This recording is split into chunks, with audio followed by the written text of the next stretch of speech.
Perkenalkan, nama saya Apoteker Nur Asma Esomadayo, S.Pharm M.Pharm. Saya merupakan dosen tetap dari Program Studi Farmasi Fakultas Kedokteran dan Ilmu Kesehatan Universitas Hairun Ternate.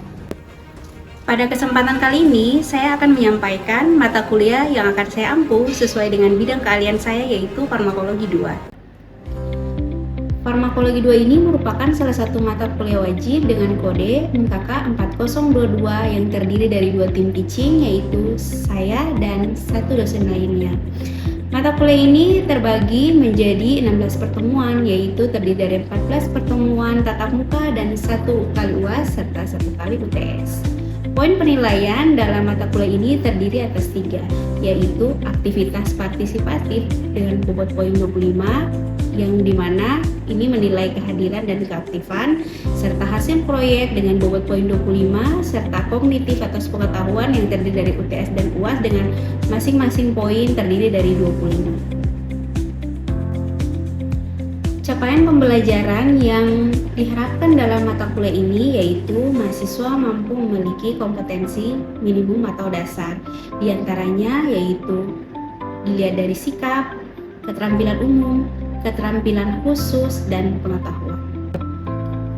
Farmakologi mempelajari tentang efek obat terhadap tubuh, di mana mahasiswa mampu mempelajari interaksi antara obat atau zat kimia terhadap tubuh. Tidak hanya itu, dalam mata kuliah ini, mahasiswa diharapkan mampu memahami bagaimana obat itu diminum hingga menghasilkan aksi, tidak hanya pada tingkat molekuler maupun seluler ataupun tingkat organ.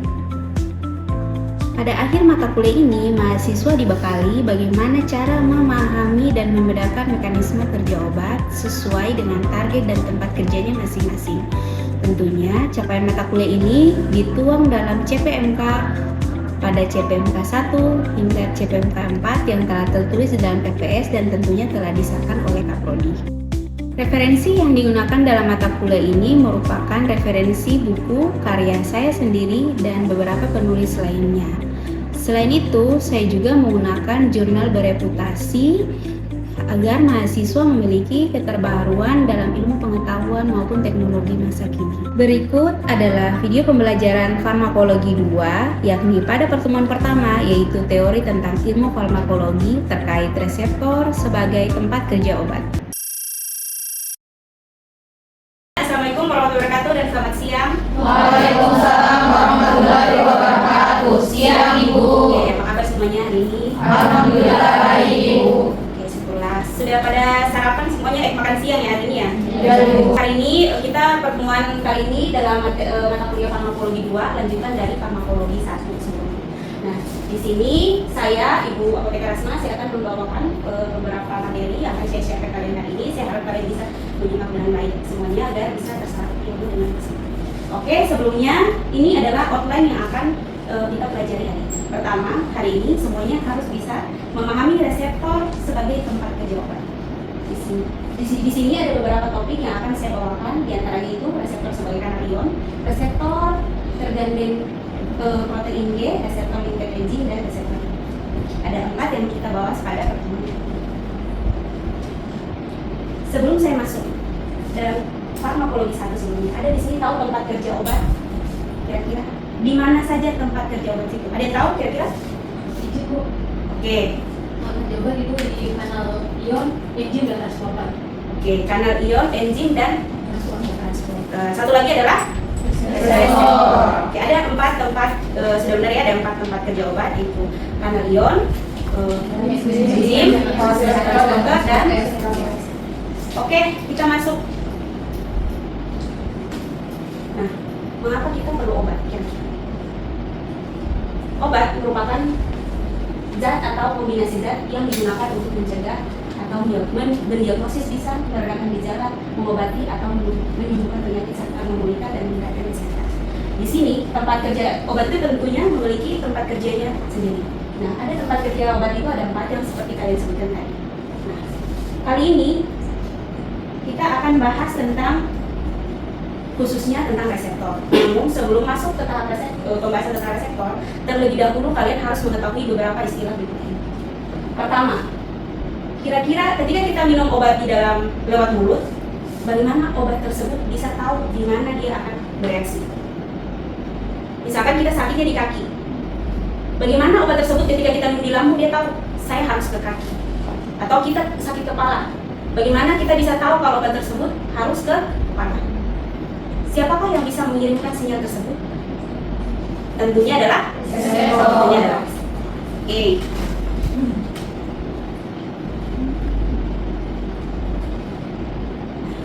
Di sini reseptor tempat kerja obat itu sebenarnya ada sifatnya itu bisa mengaktifkan maupun bisa menghambat. Kalau misalkan mengaktifkan itu kita kenal dengan istilah agonis. Kalau non-aktif kita kenal dengan istilah antagonis. Itu benar-benar non-aktif. Nah, bagaimana suatu zat termasuk obat-obatan berinteraksi dengan reseptor di dalam tubuh untuk menghasilkan atau menghambat suatu efek? Tadi itu berarti dia bisa mengaktifkan atau menghambat. Kalau agonis, dia mengaktifkan. Kenapa tidak namanya protagonis saja? Kira-kira apakah semua obat antagonis, kalau di pikiran kita namanya antagonis itu berarti cenderung jahat ya? Kalau misalkan agonis itu mungkin selama ini kita pelajari, mungkin kita ingat kalau agonis itu mungkin cenderung baik. Namun tidak semua agonis itu baik dan tidak semua antagonis itu jahat. Oke, bagaimana kita tahu tidak semua antagonis dan agonis itu baik atau jahat? Nanti kita bahas di slide. Di sini misalkan morfin adalah salah satu contoh agonis. Agonis itu ketika berikatan dengan reseptornya berarti dia menghasilkan efek seluler respon. Nah, kalau antagonis pas berikat dia non-aktif seluler respon, tidak ada respon sama sekali.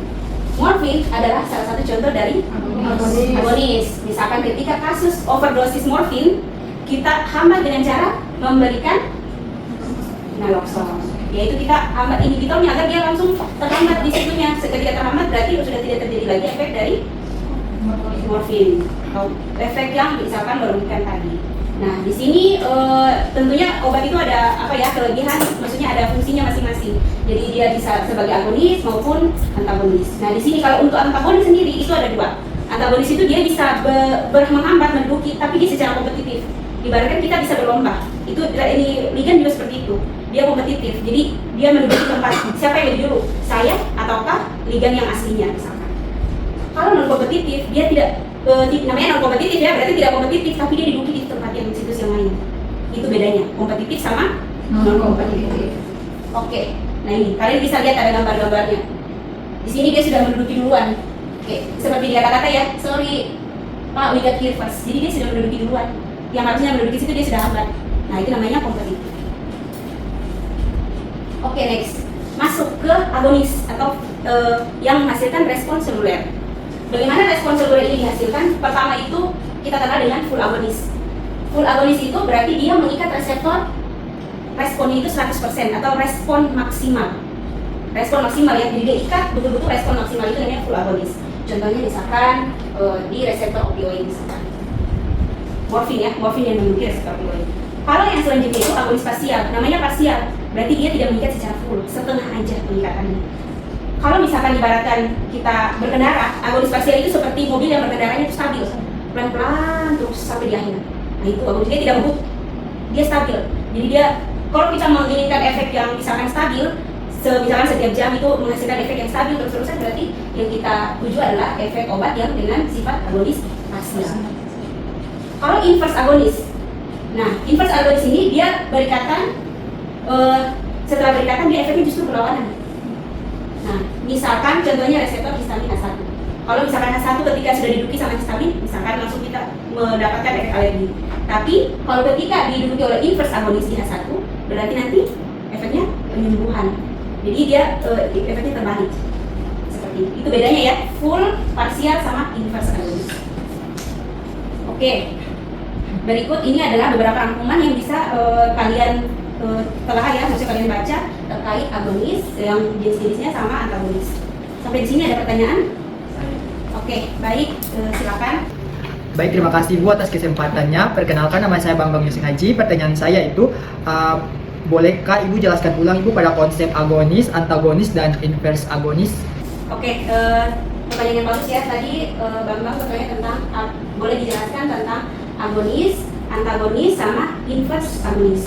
Begini, kalau agonis itu berarti kalau ketika obat berikatan ligan atau ligan berikatan di reseptor, dia menghasilkan respon yang 100% full. Kalau misalkan antagonis ketika berikatan tidak ada respon sama sekali, mati. Kadang kita bisa bingung antara antagonis sama inverse agonis. Jadi antagonis itu beda sama inverse agonis. Kalau inverse agonis ketika berikatan kalau antagonis kan langsung tidak ada respon seluler. Kalau misalkan inverse agonis ada respon seluler, tapi respon selulernya berbeda. Lawan dari antagonis tadi. Kalau antagonis mati, kalau inverse ada, tapi responnya berlawan. Bisa ke sini paham ya?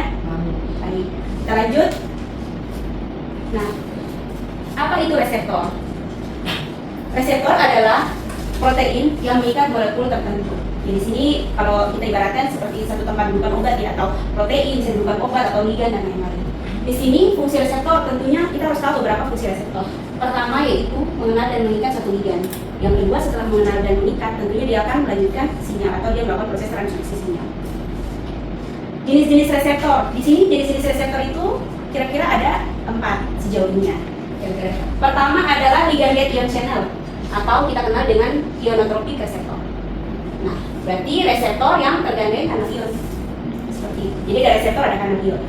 Selanjutnya G protein kaporeseptor atau reseptor yang dipasangkan dengan protein G. Jadi dipasangkannya dengan protein G. Selanjutnya kita kenal dengan kinase linked reseptor atau sebenarnya kita bisa dibilang ini enzim linked reseptor. Jadi reseptor yang ada enzimnya. Yang selanjutnya adalah nuklear reseptor atau kita kenal dengan reseptor ini. Nah, di sini kita lanjut. Di sini pertama kita bahas tentang kanal ion atau kita kenal dengan reseptor kanal tergandeng kanal ion ya. Di sini ada beberapa jenis reseptor yang tergandeng kanal ion.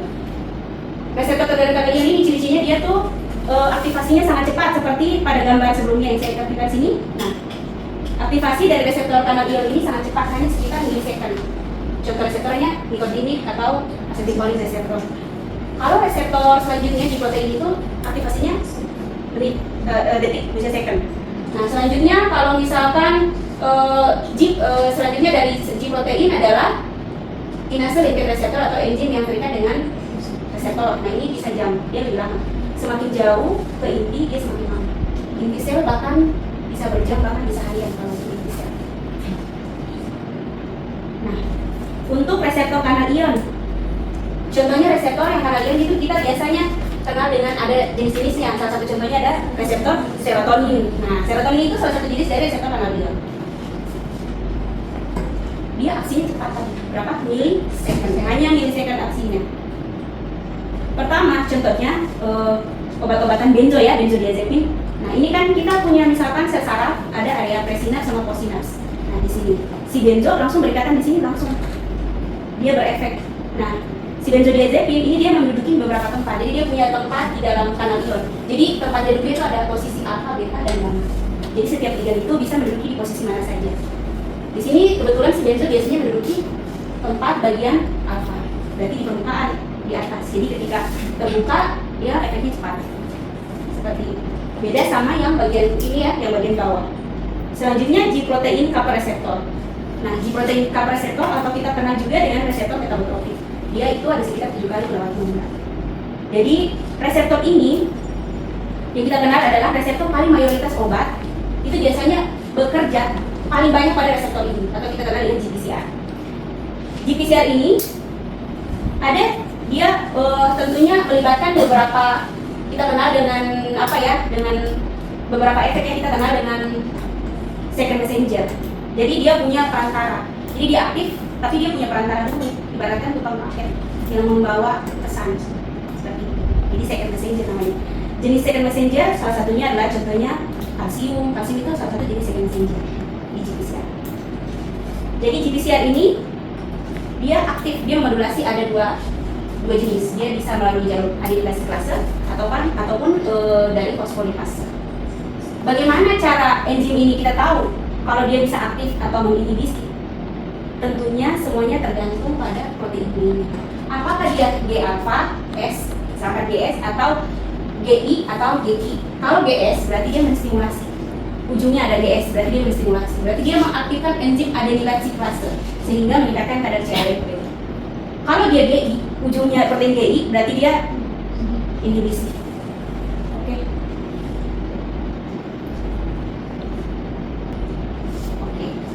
Reseptor G protein kappa reseptor ini jika ujungnya GI berarti dia inhibisi atau dia menghambat suatu proses. Kalau dia GS berarti dia menstimulasi suatu proses.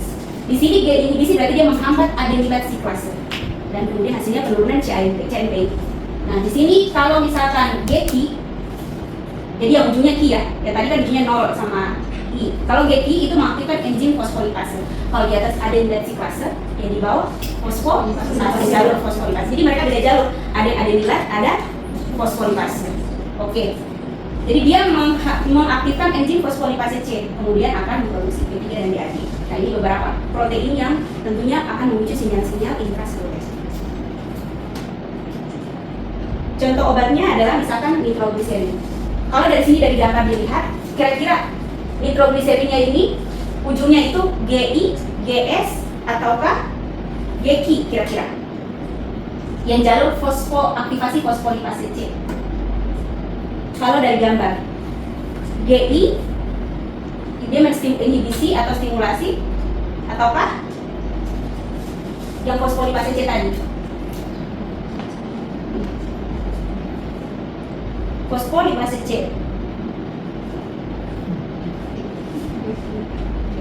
GQ. Jadi dia GQ ya. Dia karena ini fosfolipase C berarti ujung dari reseptor tersebut itu adalah GQ. Ya, GQ. Kalau GQ berarti dia mengaktifkan enzim fosfolipase C. Kemudian yang ini DAG, P3. Jadi ada di dalam suatu proses pengaktifan ini reseptor pun ada jalur-jalurnya ya. Jadi bisa jalur A, bisa adenilat siklase, bisa fosfolipase. Adenilat siklase pun misalkan bisa dihambat atau bisa distimulasi. Sampai sini ada pertanyaan?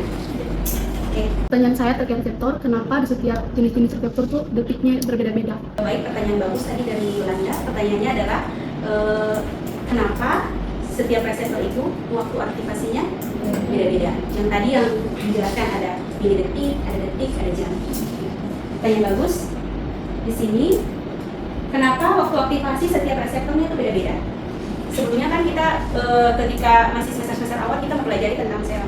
Di sel itu, di membran sel itu kan ada area sitoplasma dan area inti sel. Semakin di luar, itu semakin cepat dia aktivasinya. Beda sama reseptor inti misalkan. Kalau inti, misalkan contoh tadi pipi adalah itu letaknya di inti sel, dia letaknya itu jauh. Berbeda dengan reseptor yang lain. Apa yang membedakan ketiga reseptor yang lain yang di membran ini, yang di luar inti, yaitu ligand cation channel, G protein sama kinase reseptor atau dan enzimnya. Di sini bedanya adalah prosesnya. Kalau misalkan di G protein itu mengaktifasinya hanya misalkan sekitar 3 protein, kalau enzim dan reseptor itu lebih banyak lagi. Jadi dia prosesnya itu lebih panjang. Seperti itu. Mereka memang di membran, tapi aktivasinya itu panjang banget. Banyak yang terlibat, banyak protein yang terlibat, sehingga itu yang membedakan proses aktivasi setiap reseptor. Jadi ada yang dari milisecond sampai ada yang jam. Bahkan ini bisa berhari-hari kalau untuk khususnya dari enzim yang terletak di inti sel atau nuklear ini. Sampai sini apakah sudah paham Yolanda? Sudah. Oke, baik. Sama-sama. Kita lanjut. Di sini kita kenal juga pertama dengan tadi yang ketiga ya, enzim lingkar reseptor. Apakah reseptor yang ada enzimnya? Nah, di sini misalkan contoh kalian kan pernah dengar reseptor insulin. Nah, itu salah satu contoh dari reseptor yang enzim lingkar reseptor ini yang ada reseptor yang ada enzimnya. Nah, itu contohnya insulin. Jadi, reseptor ini merupakan reseptor yang memiliki aktivitas kinase di dalamnya. Jadi namanya enzim berarti mempercepat suatu proses. Enzimnya fungsinya seperti itu. Misalkan di sini ketika kita misalkan dalam pasien diabetes atau kan tentunya saat insulin ini ya, insulin mendukung tempatnya ya. Di sini ketika insulin mendukung tempatnya dia akan mengaktifasi beberapa protein, diantaranya insulin reseptor protein. Dari sini si insulin reseptor protein kemudian dia mengaktifkan beberapa protein yang tentunya misalkan P3 dan AKT yang memicu blue tempat itu berada di area transmembran atau area luar. Blue tempat ini ibaratkan kalau misalkan kita punya insulin itu diibaratkan seperti sepoci ataukah suatu poros, jadi dia angkut begini supaya glukosa bisa masuk. Jadi nanti dia akan mengarah ke area transmembran di sini. Itu fungsinya seperti ini. Jika itu ya misalkan reseptor insulin ya tadi. Jadi misalkan ini, ketika insulin sudah menduduki tempatnya, maka di sini akan mengaktifasi beberapa protein, kemudian bikin GLUT4 itu ke area transmembran, kemudian area transmembran ini di sini bertempat langsung menuju ke area sini, dia bermigrasi di sini, kemudian di sini langsung ada sporos, kemudian di situ gulanya bisa masuk. Awalnya kan gula tidak bisa masuk kalau pada diabetes mellitus. Diabetes mellitus itu artinya gulanya itu masih di luar sel aja, dia nggak bisa masuk. Bisa masuk kalau ketika kita pakai insulin. Kalau pakai insulin berarti mekanisme ini yang terjadi. Sampai sini paham ya? Jadi ini sangat berguna si GLUT4 tadi. GLUT4 tadi dia kalau ke transmembran, ibaratnya ini sel, kan gula di luar sel. Kalau GLUT4 insulin langsung duduk di area tempatnya ya, di reseptornya, maka nanti kita di reseptor enzim, nah di sini akan mengaktifasi beberapa respon seluler. Kemudian si GLUT4 yang tadi, yang kayak transporter, ibaratnya kayak mobil atau skoci, dia langsung mengarah ke area transmembran, di area luar, kemudian dia membuka area sitoplasma itu, dia membuka, terus nanti gula-gula bisa masuk. Akhirnya terjadi penurunan gula di luar sel atau di darah. Selanjutnya, yang terakhir kita bahas tentang reseptor inti atau nuklear reseptor. Nah, reseptor inti namanya saja nuklear reseptor ya, berarti letaknya itu ada di inti sel. Nah, di inti sel ini, misalkan contohnya tadi dia aktivasinya itu lama. Kenapa aktivasinya lama? Karena memang dia letaknya di bagian inti. Dia jauh letaknya. Contohnya adalah reseptor titik Adam. Yang kita kenal dengan biasanya obat yang mengarah di reseptor ini, contohnya bekerja di reseptor ini, contohnya obat diabetes yang namanya thiazolidinediol. Pernah dengar kan thiazolidinediol? Itu adalah salah satu contoh obat yang kerjanya di reseptor inti. Dia kerjanya jauh. Kerjanya bagaimana? Jadi reseptor inti ini, si thiazolidinediol ini, dia mengaktifasi. Jadi ada satu reseptor di inti. Nah, thiazolidinediol dia ke inti untuk aktivasi. Nah, namanya reseptornya PPR gamma. Setelah thiazolidinediol langsung berikatan dengan PPR gamma, dia akan melakukan proses transkripsi. Nah, untuk menghasilkan suatu protein yang dihasilkan itu apa? Tadi GLUT4.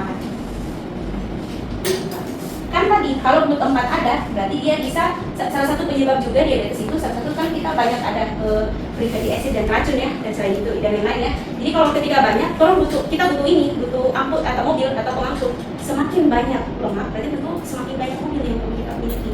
Nah, thiazolidinediol itu walaupun kerjanya dia lama, tapi kerjanya itu permanen dan paten. Dia mensintesis GLUT4 yang tentunya fungsinya sebagai ibaratkan mobil yang bisa membawa angkutan yang banyak. Jadi semakin banyak mobil ya, semakin banyak juga angkutan atau free fatty acid yang bisa diangkut. Nah, ibaratnya salah satunya adalah terjadi penurunan gula darah. Baiklah, mungkin itu saja materi hari ini. Sebelum saya mengakhiri, adakah pertanyaan lagi? Baik, terima kasih Ibu atas waktunya. Di sini saya Siti Nurhaliza Abdullah ingin bertanya Ibu. Pertanyaannya itu kenapa sekarang lebih dipilih obat benzodiazepin daripada golongan barbiturat? Oke, baik, terima kasih atas pertanyaan dari saudari Siti Nurhaliza. Pertanyaannya bagus, kenapa sekarang lebih dipakai benzo dibanding barbiturat? Nah, ini kenapa pentingnya kita harus mengetahui apa obat yang mana dan rujukannya sebelah mana. Kenapa sering dipakai sih untuk golongannya lebih dipakai adalah benzodiazepin dibanding barbiturat. Nah, barbiturat ini contohnya phenobarbital ya. Nah, di sini ketika kita pakai obat benzodiazepin, tempat rujukannya itu atau tempat ligan obat itu berada di posisi alfa. Kalau posisi alfa berarti dia posisi keluar, posisi atas. Beda dengan golongan barbiturat atau phenobarbital, dia di dalam. Jadi ibaratkan ini dia kerjanya itu lebih kasar dan dalam. Otomatis kalau misalkan efek yang terjadi, misalkan efek yang terjadi itu dia lebih lama dan lebih panjang. Kalau lebih lama lebih panjang berarti tentu memicu sesuatu yang kurang baik. Jadi kalau misalkan kerja lebih lama dan lebih panjang si phenobarbital ini tentunya membahayakan. Kalau benzodiazepin itu kerjanya dia lebih cepat karena dudukannya di posisi alfa. Beda ya, kalau barbituratnya dudukannya sebagian dalam, sudah di bagian area gamma, di bagian dalam bagian tengahnya. Jadi ibaratkan di sini kalau dia bertahan itu lama, tidak seperti yang di atas. Kalau di atas itu cepat saja, dia hanya karena tempat dudukan itu bagian luar, bagian posisi alfa. Jadi beda posisi ya. Tiap obat memang sama tugasnya, namun dia berbeda. Berbedanya itu dari mekanisme, salah satunya juga ini kasus phenobarbital dan benzodiazepin. Jadi itu ya perbedaan dari benzodiazepin sama barbiturat. Kenapa digunakan benzo? Karena letaknya di bagian alfa. Kenapa barbiturat? Karena letaknya di bagian dalam bagian dalam. Untuk kalau misalkan letaknya di bagian dalam, efek barbiturat yang paling parah adalah depresi nafas. Jadi setelah rileks, masa langsung menuju ke tahap yang di dalam lagi, tahap depresi nafas. Jadi itu bahayanya. Kalau semakin lama kan sudah depresi nafas berarti sudah terhenti nafas. Nah itu akibatnya fatal. Beda dengan barbiturat. Kalau barbiturat cuma pas di posisi relaksasi.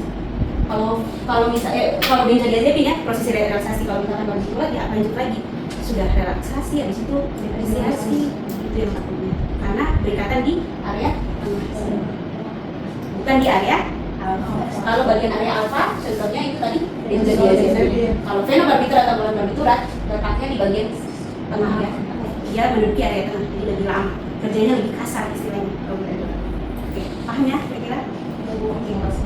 Sama-sama. Oke, demikian jawaban yang bisa saya kasih tadi, saya paparkan, saya harap bisa dipahami. Dengan tadi pertanyaan terakhir dari saudari Siti, nah itu adalah pertanyaan terakhir untuk pertemuan kita hari ini. Saya harap semuanya bisa memahami ya terhadap materi yang tadi saya paparkan. Insya Allah bermanfaat untuk kedepannya. Kita akhiri pertemuan hari ini, diucapkan alhamdulillahirobbilalamin. Sekian, assalamualaikum warahmatullahi wabarakatuh dan selamat siang. Waalaikumsalam.